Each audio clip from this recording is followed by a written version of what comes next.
participassem com as leituras, para eu não ficar falando assim sozinho, né? E me avisa também, amor, se minha voz estiver picotando. Eu pus o fone com fio, mas mesmo assim, às vezes você reclama que está picotando. Tá. Quem que pode orar? Alguém pode orar?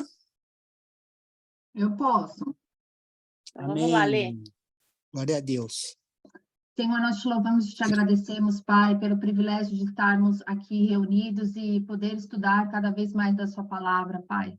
Obrigado porque é um privilégio, Pai. Amém, Jesus. Senhor, nós queremos te louvar e te agradecer pela vida do pastor e da pastora Adri, Pai. Obrigado por eles compartilharem aquilo que eles têm recebido do Senhor.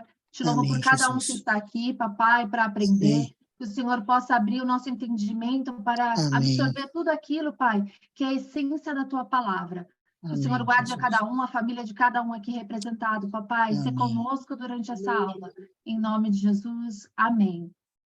Amém, amém e amém. Então, hoje a gente vai iniciar, né, falar sobre o tabernáculo de Moisés, e aí o texto que a gente vai se basear vai ser Êxodo 25, né? Então, assim, o que eu estava falando um pouco antes da gente começar é que, desde sempre, Deus persegue o homem, né? A gente acha que a gente está indo atrás, tal, mas é Deus, né? Quando o homem rompeu o relacionamento, né? Quando ele caiu, o Senhor começou a persegui-lo, né? Para trazer a presença dele. E o primeiro passo nesse sentido foi o tabernáculo de Moisés. O primeiro passo de Deus vindo em direção ao homem, né? Então, o plano de Deus é restaurar essa comunhão, e o tabernáculo revela isso para a gente, né?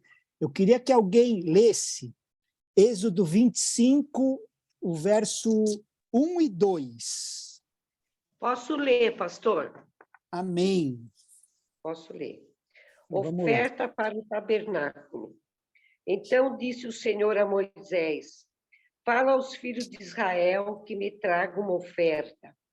De todo homem cujo coração se mover voluntariamente, dele tomareis a minha oferta. Então, assim, só até aí, vocês veem, né, que o Senhor, já desde início, ele já coloca assim, né, ele estava levantando ofertas para construir, né, essa estrutura onde ele poderia, né, ter comunhão com o homem. E ele coloca assim, né, ó, de todo homem cujo coração se mover para isso, né? Então, sempre tem a nossa parte, né? Ele mesmo falou, fala para os filhos de Israel para trazer oferta, mas de cujo homem o coração se mover para isso, dele é que eu receberei, né? Então, a gente, nesse estudo, a gente vai ver todas as coisas do tabernáculo, mas não tem a ver com cortina de linho, desses utensílios, né? Tem a ver com o significado espiritual de todas as coisas, né? De Deus trabalhando nessa restauração, né? E se a gente continuar em Êxodo 25, vamos para o verso 9, ver o que ele está dizendo, né, para Moisés. Eu queria que alguém abrisse Êxodo 25, 9, e depois outra pessoa, 25, verso 40. Então, um leu 25, 9. Eu vou ler. Tá, e a outra pessoa depois leu 25, 40. 25, 9. Tá. Segundo tudo que eu mostrar a você, como modelo do tabernáculo, é como modelo de todos os seus móveis. Assim mesmo vocês o farão. Isso. E aí ele continua, né, narrando sobre o tabernáculo, e no 25, 40, de novo, olha o que ele fala. Vê que as forças conforme o modelo que te foi mostrado no monte. Então, Deus, né, mostrou um modelo para Moisés, né? Ele revelou o tabernáculo para ele e pediu para fazer tudo conforme o que foi mostrado, né? Não dá espaço para a imaginação, né, para o achismo do homem. Assim, é tudo conforme o modelo que eu te mostrei no monte, né?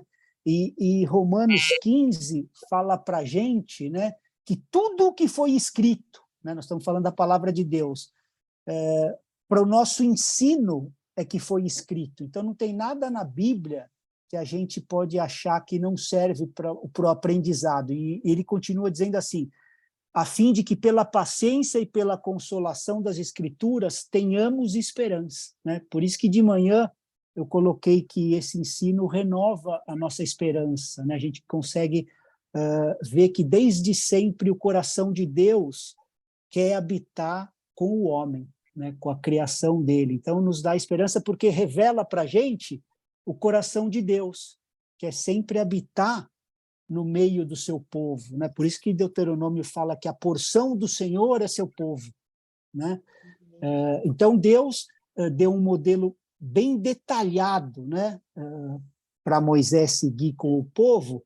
E por que Deus deu instruções tão específicas para cada detalhe, para cada utensílio, né, usado nessa construção? E aí a gente vai, quando a gente for estudando um a um, a gente vai ver o porquê de cada coisa, porque assim, na aula passada eu até comentei com a Ju, né, foram 400 anos que a nação de Israel viveu ao redor dessa estrutura, né? A gente passa rapidamente assim, lendo na Bíblia, né? Mas foram 400 anos.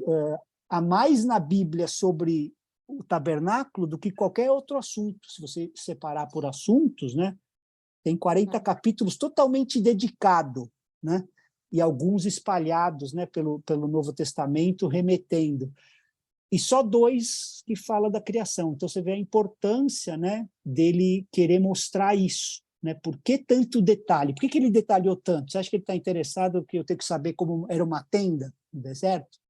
Né?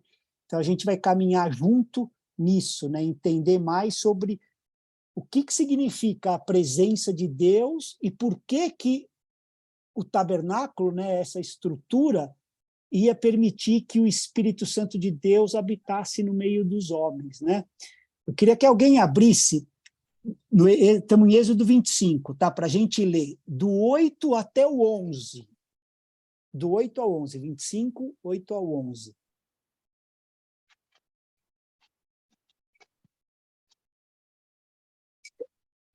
Posso ler? Vocês estão me ouvindo bem? Estamos. E me farão um santuário para que eu possa habitar no meio deles, segundo tudo o que eu te mostrar para modelo do tabernáculo e para modelo de todos os seus móveis, e assim mesmo fareis. Também farão uma arca de madeira de acácia, de 2 côvados e meio será o seu comprimento, de 1 côvado e meio a largura e de 1 côvado e meio a altura. De ouro puro a cobrirás, por dentro e por fora a cobrirás, e farás sobre ela uma bordadura de ouro ao redor.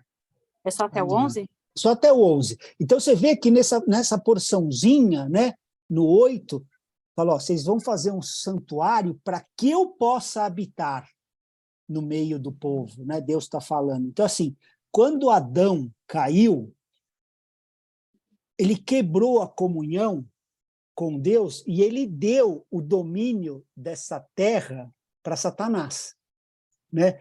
Porque a comunhão foi quebrada. Então, o plano de Deus, agora, depois da queda, é redimir essa comunhão. Então, através de Jesus Cristo, ele iria finalmente restaurar aquela comunhão quebrada. E o tabernáculo foi o primeiro movimento de Deus nessa direção, na restauração da comunhão. Então, o primeiro passo que Deus deu para ter uma habitação entre os homens foi o tabernáculo de Moisés, né? Então, Deus começou a revelação do plano salvítico dele, de restaurar e de salvar o homem através de Jesus Cristo, né? Então, todo esse estudo que a gente vai fazer aponta, né, é uma sombra de Jesus. Cada detalhe vai apontar para ele. A gente vai ver, né, item a item. E esse tabernáculo, né, ele é simbólico de 3 verdades bíblicas, né? Uma é essa que a gente vai ver, o lugar de habitação, ou como tem algumas versões que falam, o lugar de descanso entre os homens, né? Quem pode ler Êxodo 25, 22? Eu leio. Amém. Ali eu me encontrarei com você, e de cima do propiciatório, do meio dos 2 querubins que estão sobre a arca do tabernáculo, falarei com você, a respeito de tudo o que eu lhe ordenar para os filhos de Israel. Então, aqui Deus estava dizendo, ó, ali, né, nesse lugar do propiciatório, né, o assento de misericórdia, esse lugar da arca, ele está dizendo assim, ó, ali eu virei a ti, eu vou até vocês, né? Porque antes de Jesus, o Espírito de Deus não habitava no coração do homem, né? Uhum. Então, assim, era necessário haver um sacrifício, agora, depois que foi quebrado a comunhão, né? Ter um sacrifício pelos pecados, porque eu estou fazendo de errado, precisava ter um preço, né? E Hebreus 9 fala disso se referindo ao tabernáculo. Se alguém puder abrir Hebreus 9, e eu queria que a gente lesse do 18 até o 22, Hebreus 9, de 18 a 22, que esse texto vai falar da necessidade desse sangue. É importante a Posso gente ler, entender. amor? Então, vamos lá. Pelo que nem a primeira aliança foi sancionada sem sangue, porque, havendo Moisés proclamado todos os mandamentos segundo a lei a todo o povo, tomou o sangue dos bezerros e dos bodes, com água e lã, tinta de escarlate e isopo, e aspergiu não só o próprio livro, como também sobre todo o povo, dizendo: este é o sangue da aliança, a qual Deus prescreveu para vós outros. Igualmente também aspergiu com sangue o tabernáculo e todos os utensílios do serviço sagrado. Com efeito, quase todas as coisas, segundo a lei, se purificaram com sangue, e sem derramamento de sangue não há remissão. Então, aqui ele está falando, né? Nós estamos na nova aliança, né? Hebreus 9, e ele está falando, ó, nem a primeira aliança foi sancionada sem sangue, né? E aí ele continua no 20, né? Ó, esse é o sangue da aliança a qual Deus prescreveu para vós outros. E ainda foi explicando, porque sem derramamento de sangue não há remissão. Então, assim, o conceito de aliança, né, no Antigo Testamento, né, na Antiga Aliança, esse cerimonial, elas eram como um pacto, né, um juramento. Então, o costume era fazer a imolação, né, matar e dividir a vítima no meio, né? Então, assim, vocês podem ver em Gênesis 26, 28, se alguém puder abrir, em Gênesis, e outra pessoa poderia abrir Gênesis 31, 53, né? Era o costume. Depois tem também em Josué, em 2 Reis, né, Jeremias, várias passagens que falam sobre isso, né? Sobre essa aliança. Então, você cortava a vítima em 2 metades e aí as partes passavam no meio, simbolizando, né, que se qualquer uma das partes quebrasse a aliança, aquilo é que aconteceria, né? Como aquele animal seria dividido, né? Era forte mesmo, né? Alguém quer ler Gênesis 26, 28 e Gênesis 31, 53, só para a gente textualizar o que eu estou falando? 26, 28 eu posso ler. Vamos lá. A travessa do meio passará ao meio das tábuas de uma extremidade à outra. E aí o 31, 53, alguém pode ler?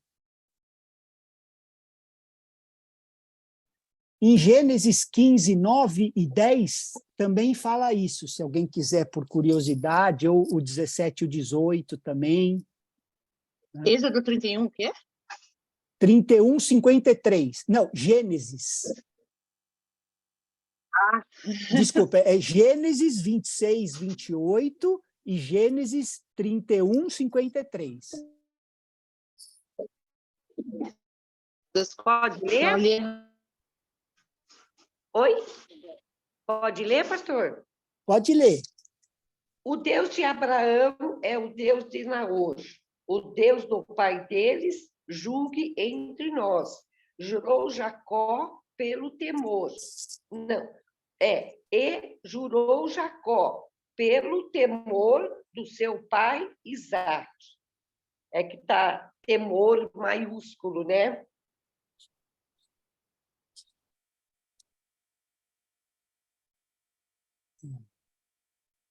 Então, todos esses textos que a gente está vendo, se vocês pegarem Gênesis 31, depois Gênesis 15, Gênesis 26, estão falando desses pactos, né? Então, o pacto entre Labão e Jacó começa no verso 43. E eles faziam essa cerimônia, né? Eles imolavam, cortavam no meio e passavam no meio desse animal dividido, né? Pelo sangue, simbolizando isso. Ó, se a gente quebrar essa aliança, é isso que acontece, né? E aí depois, geralmente, eles faziam refeições juntos, né? Em Gênesis 26, 30 tem isso. Eu vou depois passar, acho que a Adri também está compartilhando esses textos, né? Para a gente não ler todos os capítulos, mas falam isso. Então, esse ritual, né, da lei mosaica dividia a vítima em duas partes, então metade era aspergida no altar e a outra ficava com o povo na parte do tabernáculo, né, significando essa separação, né? Então, quando você aspergia o sangue sobre o altar, você estava dizendo, eu estou aliançando o povo com o altar de Deus, né, introduzindo a comunhão por essa expiação, né? Porque não poderia ter, antes de Jesus, né, a comunhão direta, ele que abriu o caminho, mas pela expiação do sangue, pela aspersão, né, você estava tipo consagrando aquele povo para Deus, né? E agora nós temos uma nova aliança, o qual o sangue já foi providenciado, né? Se alguém puder abrir Hebreus 10, 19, a gente pode ler esse texto, né? Hebreus 10, verso 19. Capítulo 10, verso 19. Eu vou passar depois todos os outros versículos, para ir para os outros textos, eu vou compartilhando agora os atuais, tá bom? Tá. Pode ler? Pode. Tendo, pois, irmãos, ousadia para entrar no santuário pelo sangue de Jesus.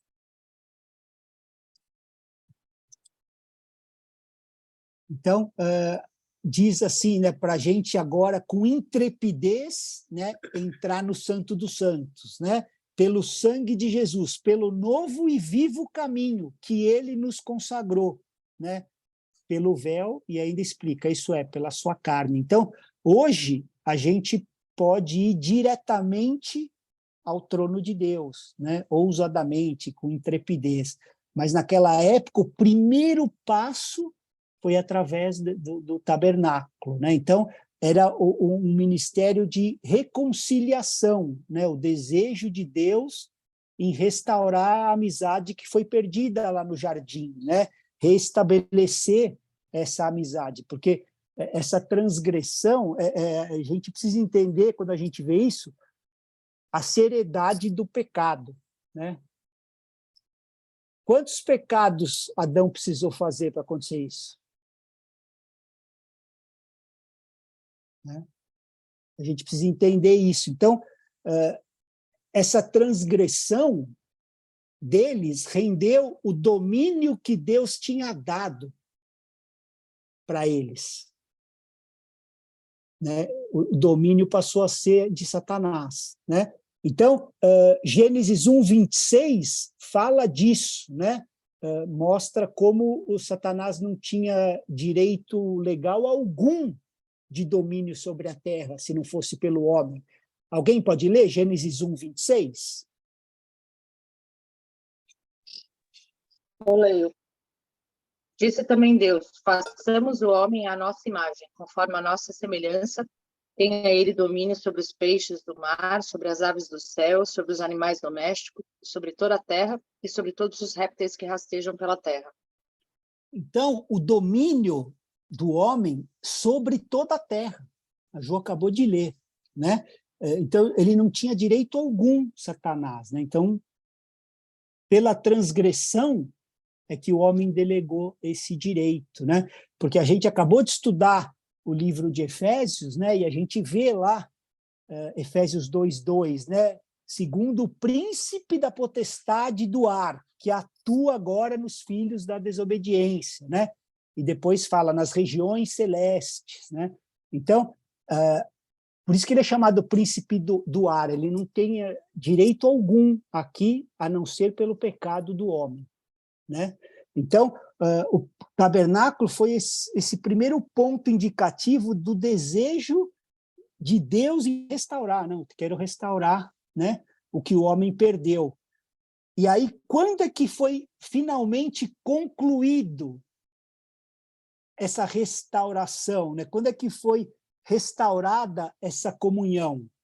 Lá em João 1,14, quando fala assim, e o verbo se fez carne e armou o tabernáculo entre nós. Esse habitou, né, quando fala de João 1,14, se você for ver a origem, né, da palavra, é tabernáculo mesmo, né? Então, finalizou ali, concluiu, o primeiro passo foi no tabernáculo, e terminou quando o verbo se fez carne e armou o tabernáculo entre nós, né?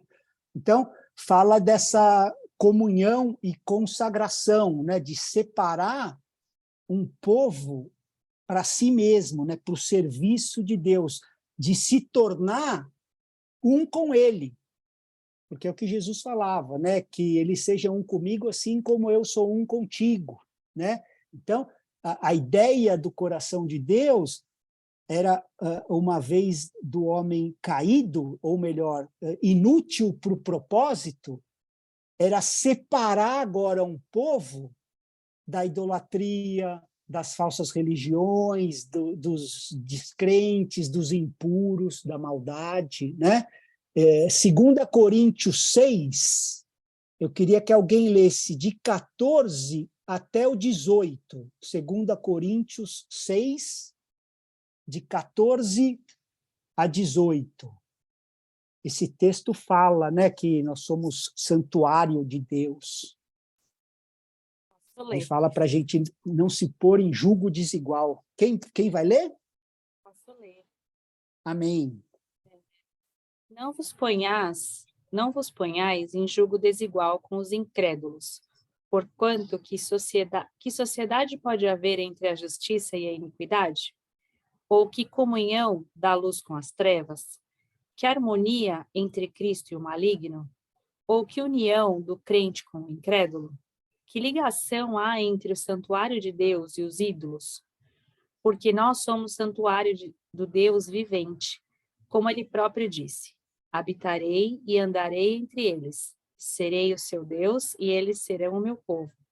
Por isso, retirai-vos do meio deles, separai-vos, diz o Senhor, de coisas impuras, e eu vos receberei. Serei vosso pai, e vós sereis para mim filhos e filhas, diz o Senhor Todo-Poderoso. Então, a igreja perdeu isso, né? Ele está dizendo, né? Vocês vão ser o santuário do Deus vivo, né? Eu habitarei entre vocês, serei os seus deuses, e vocês serão o meu povo. Então, vocês se retirem do meio deles, separa-se deles, né? tira das coisas impuras, eu vou ser o seu pai, vocês vão ser meus filhos e filhas, né? E a igreja perdeu isso, essa identidade que precisa ter uma separação do mundo, do príncipe desse mundo. Não dá para ser, né, tudo cinza, é uma coisa só, não, tem que ter isso, né? O livro de Efésios, a gente acabou de estudar, fala muito sobre isso, né? Essa separação dos ídolos, né, da modernidade, das falsas religiões, né, que vem que tudo como o amor, tudo é Deus, né? Falsas religiões, né? Separação de quem não crê, de quem é impuro, que não quer se purificar, né? Então é preciso haver, né? Ele fala, cara, vocês são o santuário do Deus vivo, né? Eu quero habitar e andar entre vocês. Vocês são meu povo, vocês vão mostrar o meu caráter, a minha natureza moral para esse mundo, né? E aí, nessa estrutura que foi criada, né, para o Senhor revelar todas as coisas, haviam 5 tipos de ofertas, né, que Deus mandou lá em Levítico de 1 a 9, fala isso, né? Então, os sacerdotes, né, faziam pelo povo para simbolizar essa comunhão e consagração a Deus, né? Ele era um representante. Então, é interessante que Deus ele não começa a construção, né, pela entrada, né? Ou seja, pelo primeiro véu. Ele vai começar a falar da construção pela arca da aliança. Então, que representava o quê? Ele mesmo, né? A presença dele. A gente acabou de ler, né? Eu virei, né, aqui. Então, assim, não começa pelo caminho do homem caminhando até Deus, mas é de Deus vindo para o homem, né? Que não tinha como habitar com Deus. Então, da mesma maneira, hoje, que para nós, para o homem, é impossível ir até Deus pelos seus próprios caminhos, pelos seus próprios meios. Não há obras, não há penitências, né?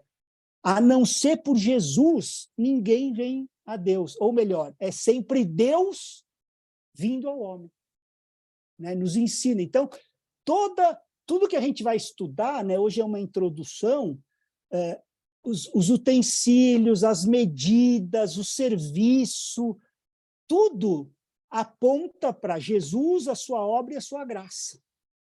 No final vai mostrar. Então, até a divisão, né, que a gente estuda do átrio, o santo e o santo dos santos, né, o próprio homem, né, em corpo, alma e espírito, né? Eu vou abrir um parênteses aqui, e eu falo essas coisas assim com temor, até quando eu falo coisa de número, de nome, assim, para não virar um misticismo ou uma doutrina, que não é isso, né? Mas é para entender a perfeição de Deus, né? Então, é o princípio trino, eu já falei algumas vezes, né, na igreja. Então, todas as leis que tem na natureza, elas são eternas e transcendentes, todas elas, né? E uma característica dessas leis, né, a gente só encontra em Deus, que é o autor da criação. Então, se você pegar o tempo, como é que a gente mede o tempo, né? Passado, presente e futuro, trino, né? Como que a gente mede o espaço? Altura, largura e profundidade. Como que a gente, qual que é a base da matéria, do átomo? Quem lembra aí? Prótons, nêutrons e elétrons, né? Os estados sólidos, os estados básicos da matéria, sólido, líquido e gasoso. Até na música, né? Que é melodia, harmonia e ritmo. Então, ele assinou a criação, Deus. Ele assinou todas as coisas, né? E quando eu estava estudando, há muitos anos atrás, o princípio trino, né? Eu peguei essa palavra, que era shalosh, né? Que é a terça parte, né? Um instrumento musical em forma de triângulo, né? 3 barrinhas, assim. E nessa Bíblia da Olive Tree, você filtra os lugares onde ela tem, né, a palavra, onde aparece em outros textos, né? E aí ela apareceu num provérbio assim, que explodiu o meu cérebro. Que apareceu assim, Provérbios 22, 20. Diz assim na minha versão, ó: porventura não te escrevi excelentes coisas acerca de conselhos e conhecimentos? Então, essa tradução dessa palavra, né, que está como excelentes coisas, é esse shalosh, né?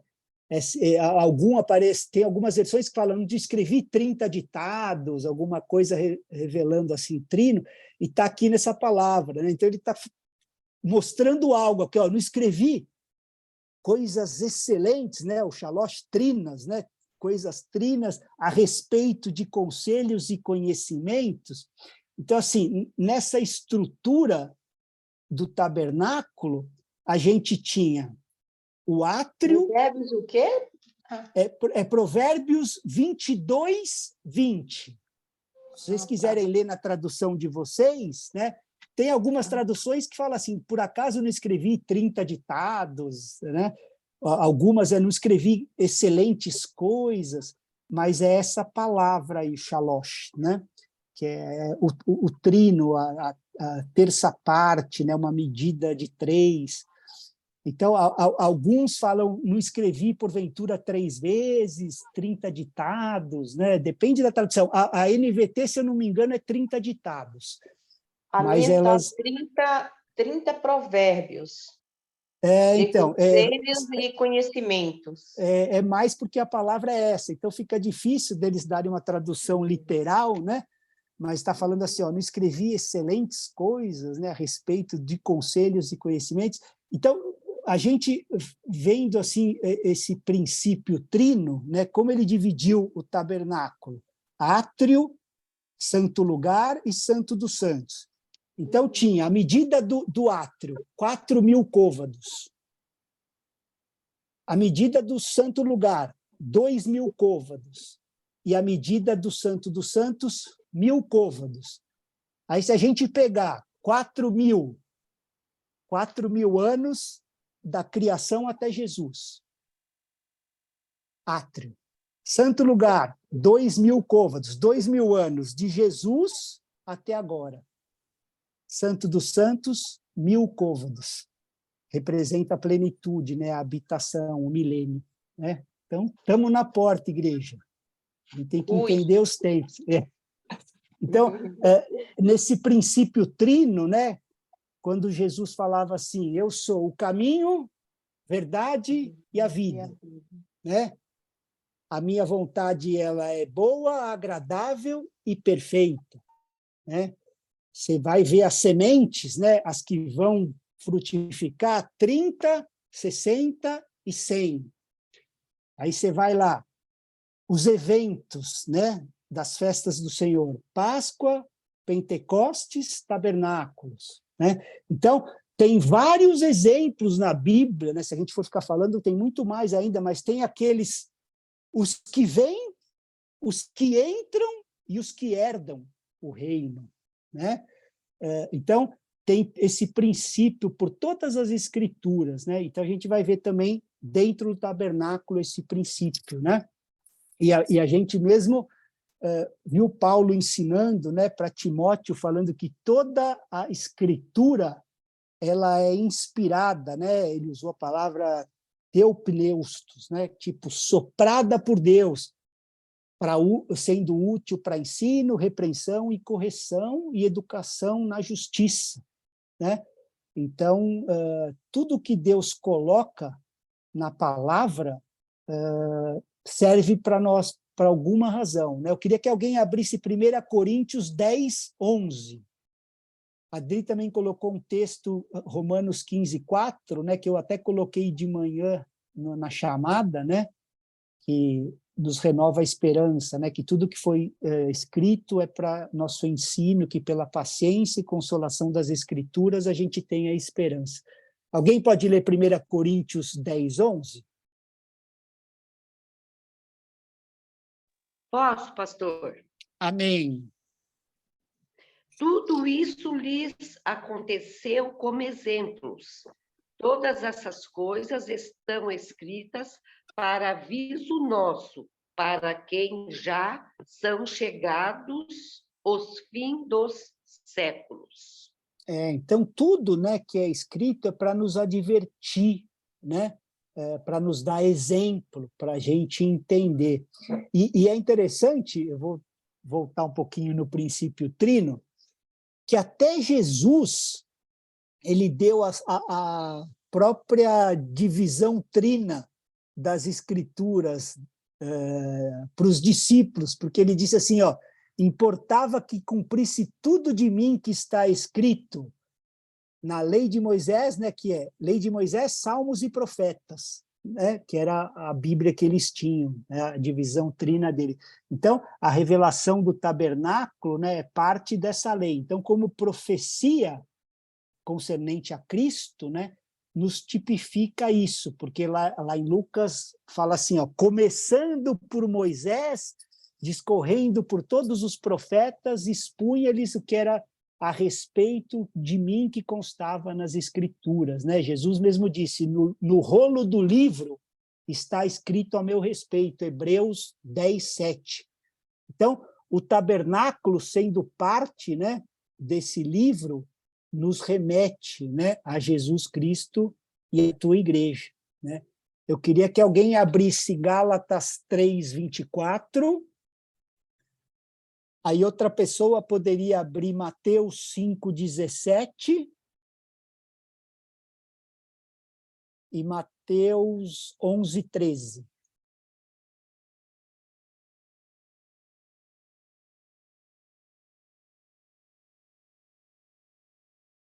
Eu estou com Gálatas, pastor. Então, vamos lá. Gálatas 3, 24. 24.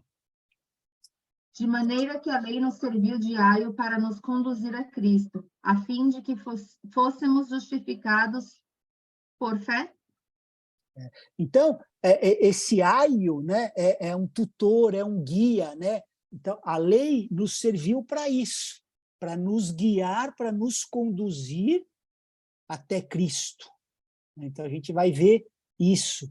Em Mateus 5,17, também fala sobre isso, né? Quem pode? Eu. Amém.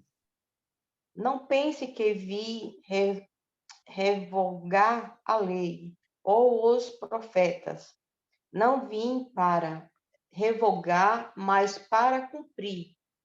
Então, aqui está dizendo de novo, né, que Jesus não veio revogar, ele veio cumprir. E continua no 18 dizendo assim, porque, na verdade, né, até o dia que o céu e a terra passem, nem um i, nem um tio jamais passará da lei até que tudo se cumpra, né? Então, todos os profetas e a lei, né, profetizaram até chegar em Jesus, né? Em Hebreus 10:1 fala que visto que a lei tem sombra. Vamos abrir esse texto, é legal esse a gente ler, vai, Hebreus 10:1. Se alguém puder ler.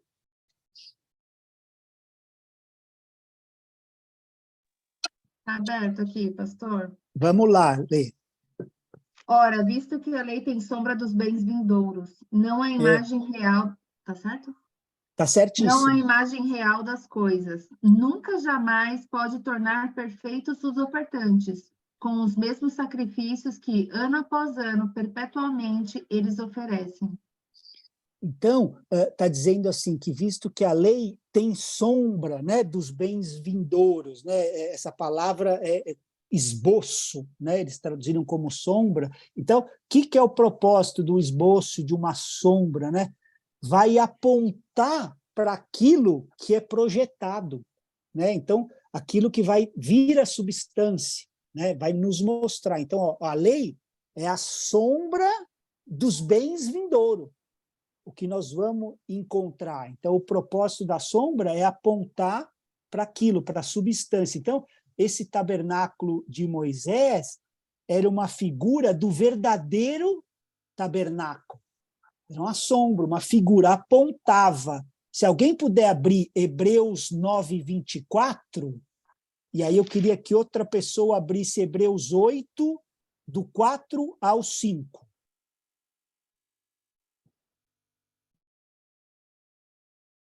Então, primeiro, Hebreus 9, 24. Se alguém puder ler. Vou ler. Amém. Porque Cristo não entrou em santuário feito por mãos humanas, figura do verdadeiro santuário, porém no próprio céu, para comparecer agora por nós diante de Deus. Então, vocês estão comigo? Ó, Cristo não entrou em santuário Amém. feito por mãos, figura do verdadeiro, porém no mesmo céu, para comparecer agora por nós diante de Deus. Então, o tabernáculo de Moisés é uma figura do verdadeiro tabernáculo celestial, tá? Figura do verdadeiro, né? E Hebreus 8, 4 e 5, alguém pode ler também, que vai reforçar essas coisas que a gente está vendo.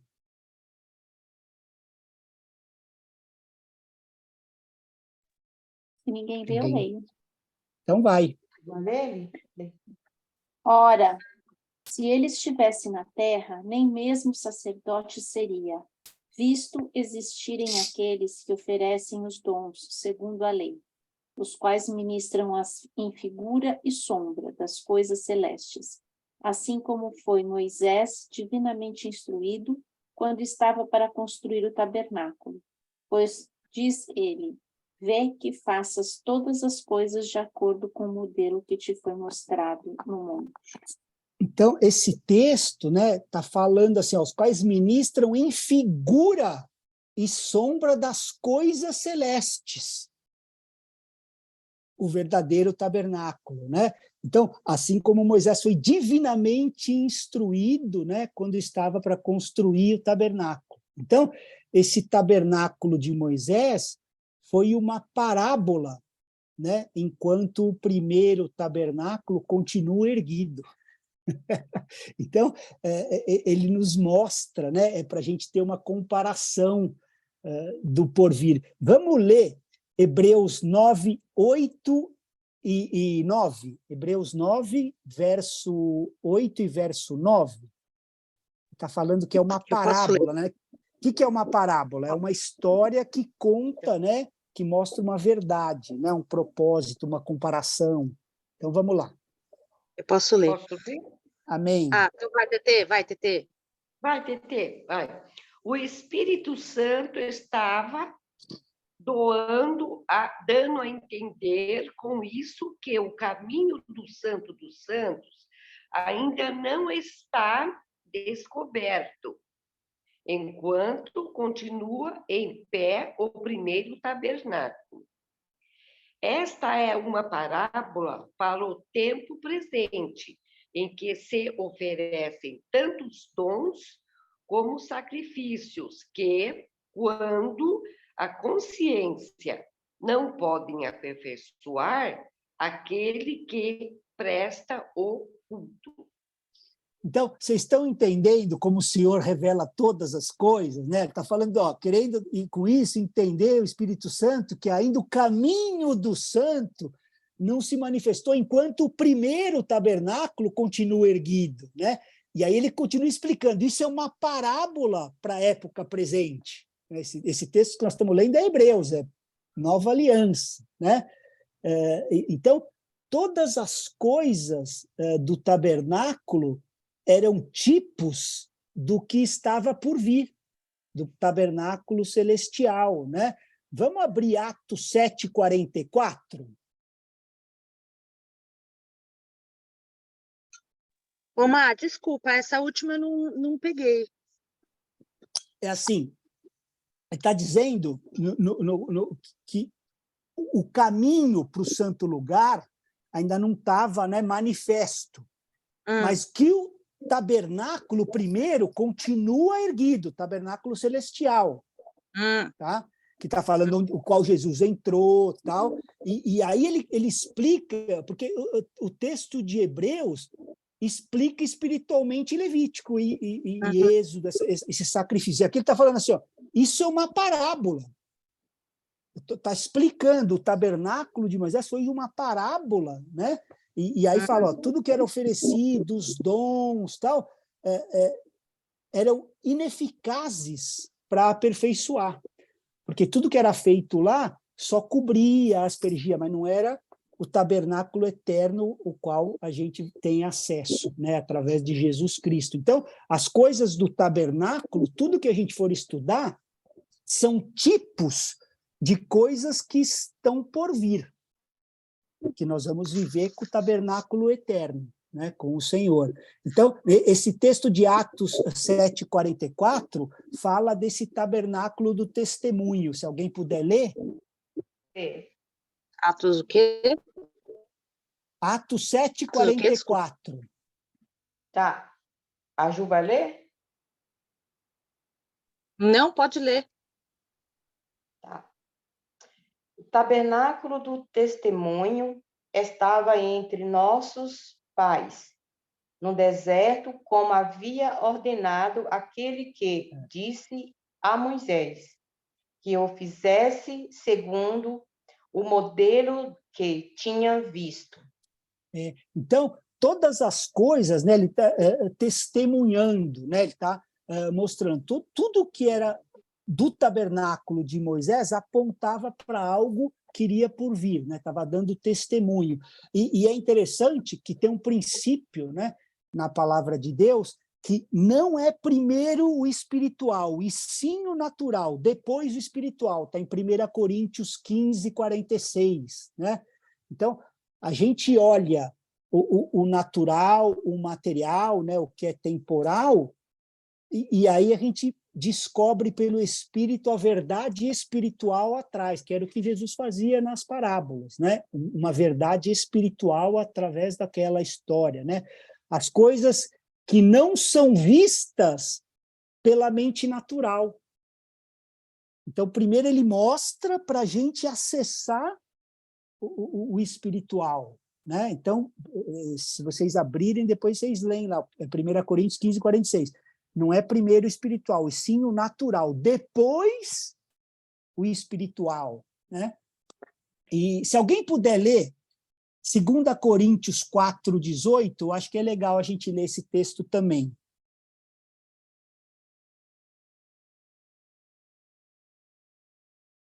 Eu posso. Não atentando nós nas coisas que se veem, mas nas que não se veem. Porque as que se veem são temporais, e as que se não veem são eternas. Então, tá um ensino aqui para a gente, né? Que é primeiro, não olhe as coisas que veem, mas as que não se veem, porque as que se veem são temporais, vão passar, né? E as que não se veem é que são eternas, né? Então, Deus sempre dá exemplo assim do natural apontando para o espiritual, né? Então, a rocha da qual os filhos de Israel beberam. Vamos ler esse texto, se alguém puder ler. Para quem que ela apontava? 1 Coríntios 10, de 1-4.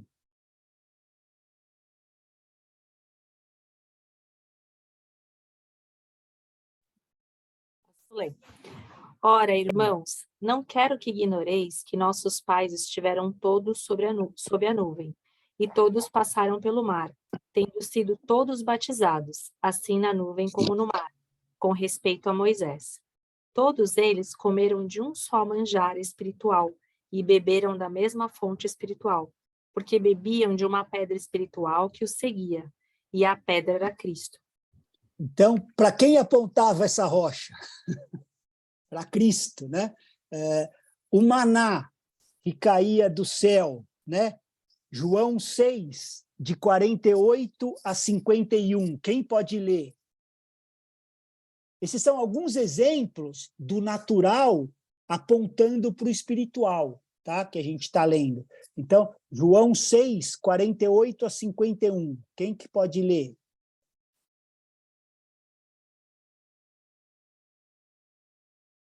Alguém vai? Posso ler. Amém. Eu sou o pão da vida. Vossos pais comeram o maná no deserto e morreram. Este é o pão que desce do céu, para que todo o que dele comer não pereça.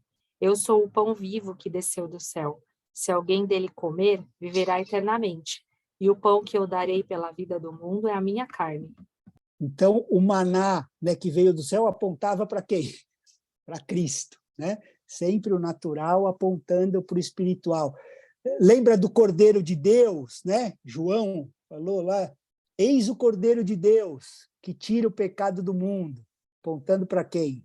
Para Cristo, né? João 1:29. Até o sumo sacerdócio de Arão, né? Vamos ler esse texto, Hebreus 4:14.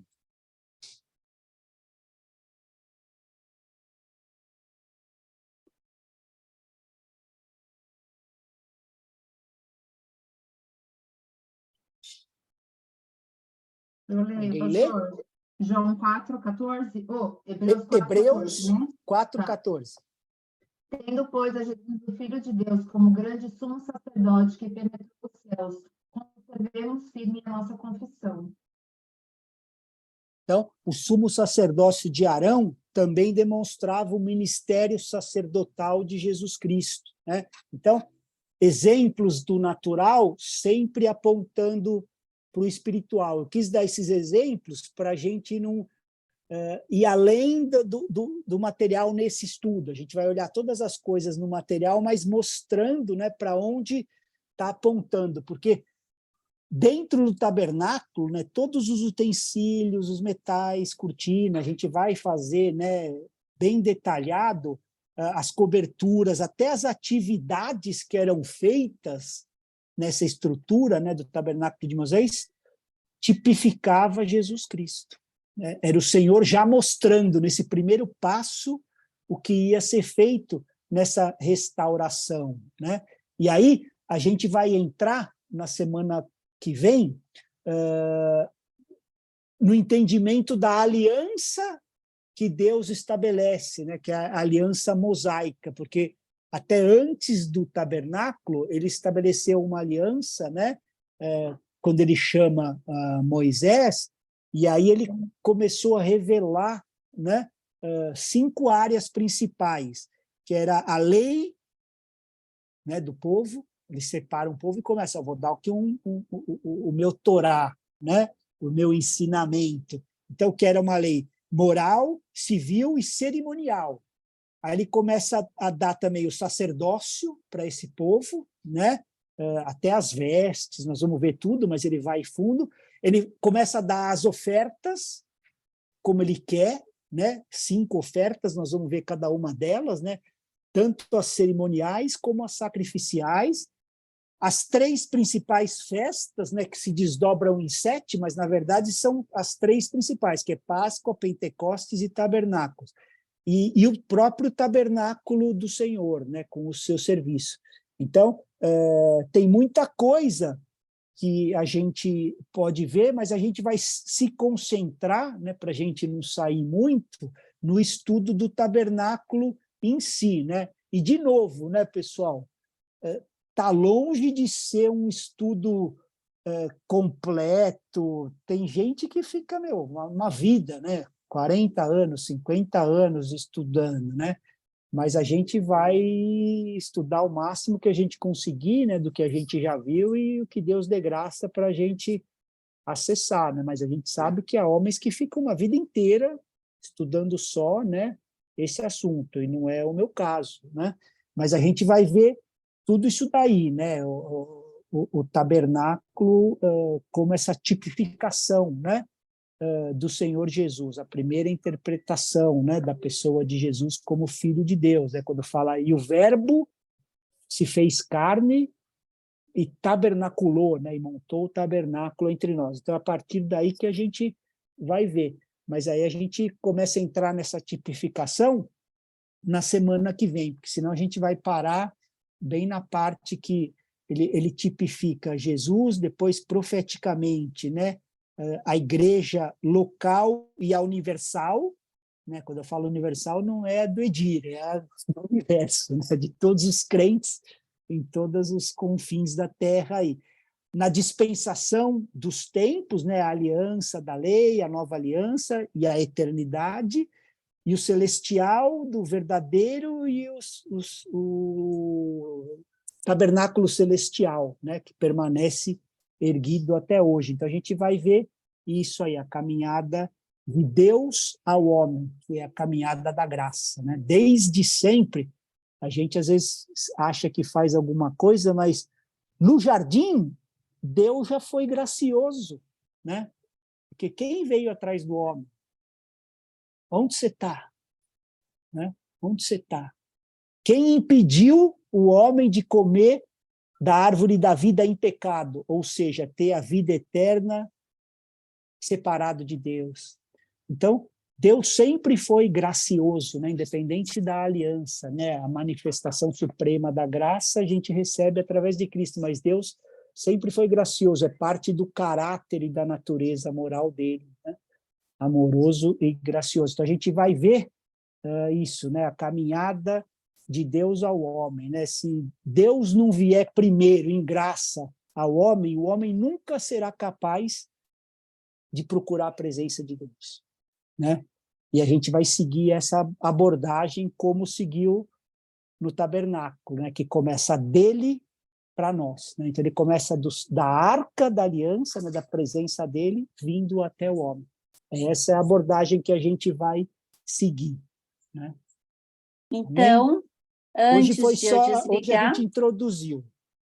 Antes de eu desligar aqui a gravação, eu vou deixar um recado para o pessoal do YouTube, que a Juliana vai preparar todas essas aulas a partir dessa primeira, ela vai fazer todo um módulo separado.